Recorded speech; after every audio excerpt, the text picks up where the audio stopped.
د پښتون ژغورنې غورځنګ د رهبرۍ غړی او د پاکستان په پارلمان کې د وزیرستان استازي اعلی وزیر دا ځل بیا د پاکستان خلاف توند وینا کړې. نوموړي فورن د بلوچستان په چمن کې پر افغان تګ راتګ کوونکو د پاسپورټ او ویزې د جبري کېدو خلاف اعتراضیه ناستاب له ولولو ډکه وینا وکړه. ښاغلي وزیر پاکستان ته په خطاب کې ویل نه تا نه دی پاسپورټ او نه دی ډیورن منوب، موږ د لوی افغانستان خلک کوب او یو.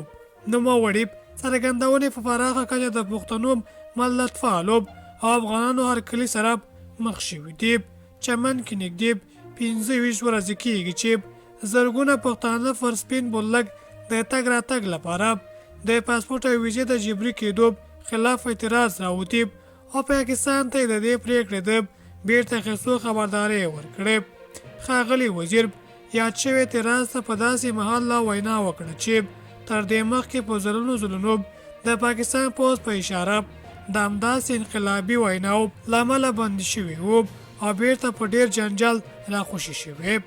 بل لوري ته دفاع وزارت وایي چې د دغه وضعیت اړوند د سردار محمد داود خان 400 بستریز روغتون کې د لومړي ځل لپاره د یاد روغتون ډاکټرانو د انجیوګرافي او انجیوپلاستیکي عملیات بریالیتوب سره ترسره کړي. دفاع وزارت په یو خبرپاڼه کې ویلي دا ډول عملیات د سرپرست حکومت د اردو د منصبینو او کارکوونکو لپاره په یاد روغتون کې په وړیا ډول ترسره کیږي.